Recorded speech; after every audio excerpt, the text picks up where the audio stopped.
মানে ঈদুল ফিতর এসেছে তার চাইতে বেশি আনন্দ নবীর আসাতে হয়েছে।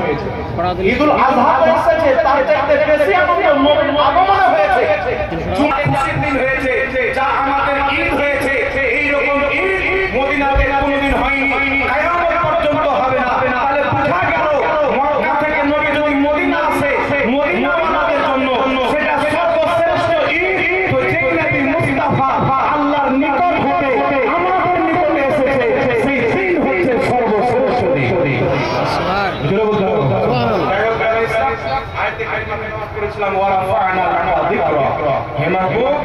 আপনার জিকিরকে, আপনার সম্মান গুণগানকে আমি আল্লাহ উঁচু করে দিয়েছি।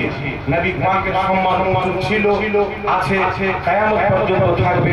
তাই ইমামে আহলে সুন্নাত আলা হযরত বলেন, ফরশ वाले तेरी शौक़ का उलू क्या जाने, खुसरो आशक़े उड़ता है फरीदा के आसमान।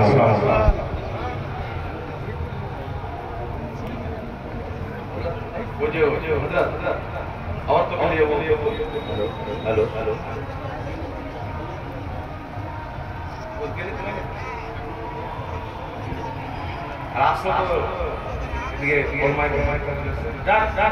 মহিলাদের মিলাদুল্লাহ পালন করা যাবে কি যাবে না? এখানে যেমন আমরা যত লোক আছে না, হয়তো বাপের আছে না, একটা ব্যাপার দুটো তিনটে মানে তো এখানে বিভিন্ন রকমের লোক আমরা একত্রিত হয়েছি, মিছিল নিয়ে এসেছি। মহিলাদের জন্য এইভাবে মিছিল বের করা জায়েজ নয়। কথা বুঝেছেন? মহিলাদের জন্য মিছিল বের করা জায়েজ নয়। মহিলাদের জন্য পুরুষদের সাথে দাঁড়িয়ে দাঁড়িয়ে শোনাও বৈধ নয়। তাহলে মহিলারা মিলাদুল্লাহ পালন করতে পারবে কি পারবে না? পারবে অবশ্যই। তারা বাড়িতে বসে দান সাদকা করবে, কোরআন তেলাওয়াত করবে, নিজের বাচ্চা কাচ্চাকে সাজিয়ে মিছিলে পাঠাবে, এটাই তাদের জন্য মিলাদুল্লাহ। কথা বুঝেছি? এটা মনে রাখবেন। আল্লাহু আকবার, জিন্দাবাদ জিন্দাবাদ। আর শেষ একটি কথা, মিছিল নিয়েছি আমরা, মিছিল বের করে আনন্দ প্রকাশ করি। মিছিল বের করে আনন্দ প্রকাশ করা স্বয়ং সাহাবায়ে কেরামের সুন্নাত, হযরত ইউসুফের সুন্নাত। তাফসীর রুহুল বায়ানের মধ্যে রয়েছে, তাফসীর রুহুল মাআনির মধ্যে রয়েছে, তাফসীর রুহুল মানসুরের মধ্যে রয়েছে। আমার জানা মতে 13টি তাফসীরের কিতাবের মধ্যে লিপিবদ্ধ রয়েছে। হযরত ইউসুফ আলাইহিস সালাম যখন মিশরের বাদশা হলেন, হযরত ইয়াকুব আলাইহিস সালাম ওনার সাথে সাক্ষাৎ করতে যাচ্ছে। ইয়াহুদা ঘাড়ে টেক লাগে, উনি বয়স্ক হয়েছিলেন, গাটার ঘাড়ে হিলান দিয়ে যাচ্ছে। চলতে চলতে চলতে চলতে চলতে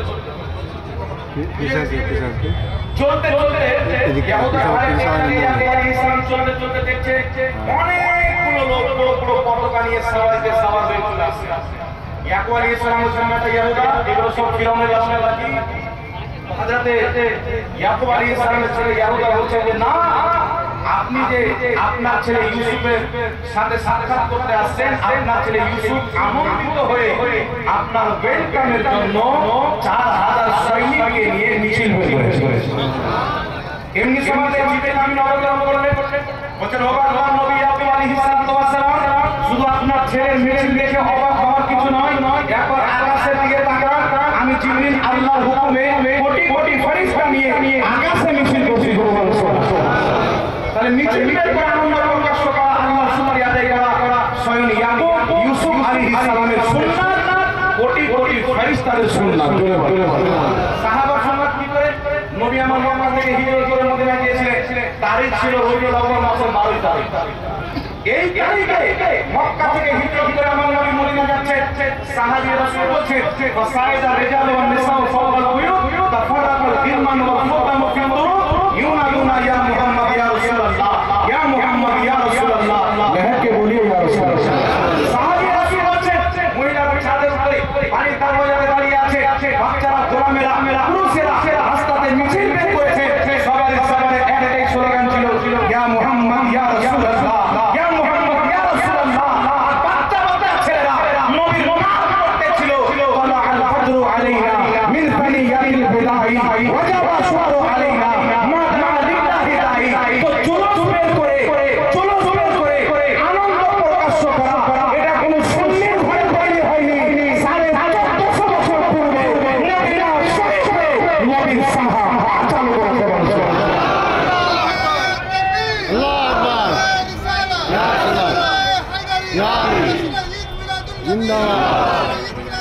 জিন্দাবাদ। ভাই ব্রাদার ইসলাম, আলহামদুলিল্লাহ আমরা মিছিলে এসেছি আমাদের বাচ্চাকে নিয়ে আসবেন। একটি কথা বলে আমি বক্তব্য শেষ করতে একটা কথা বলে বক্তব্য শেষ করতে কথাটি হচ্ছে মিলাদুন নবী পালন করার উপকার কি?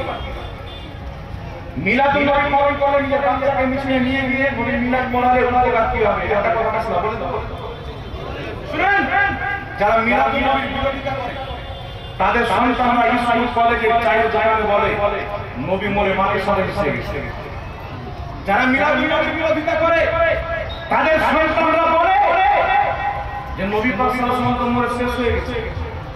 যারা মিলাদুন নবীর বিরোধিতা করে তাদের সন্তান শুধু নয়, তাদের দুর্গন্ধ বলে নবীর মুখে দুর্গন্ধ বের হবে।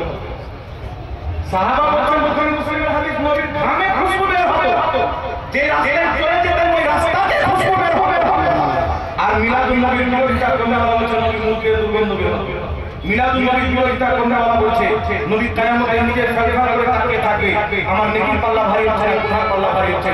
এই মুসলমান, আমার নবী ফেরফার করে তাকিয়ে থাকবে না, কিয়ামতের ময়দানে সেজদায় পড়ে আল্লাহকে খুশি করবে। আল্লাহ অনুমতি দিবেন, মুস্তাফা জান্নাত তোমাকে দিয়ে দিলাম, যাকে চাও জান্নাতে নিয়ে চলে যাবে। তাদের কিতাবে লেখা আছে নবী মানুষের সাথে মিশে গেছে। যারা মিলাদুন নবী পালন করে না তাদের কিতাবে লেখা আছে নবীর সমান বড় ভাইয়ের সঙ্গে তুলনা করতে হবে। যারা মিলাদুন নবী পালন করে না তাদের কিতাবে লেখা আছে আল্লাহ মিথ্যা বলতে পারে। যারা মিলাদুন নবী পালন করে না তাদের কিতাবে লেখা আছে নবীর জ্ঞান থেকে শয়তানের জ্ঞান বেশি। যারা মিলাদুন নবী পালন করে না তাদের কিতাবে লেখা আছে নবীর পরে নতুন নবী জন্ম নিতে পারে।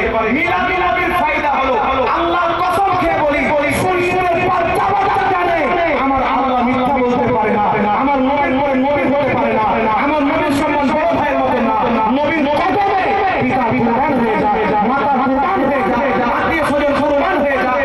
মিলাদুন নবীর ফায়দা হলো আপনার সন্তান আশিকে রাসূল হয়ে গেলে মিলাদুন নবীর বিরোধিতা করা আযাব হলো ওয়াহাবীদের আওলাদ গুস্তাখে রাসূল।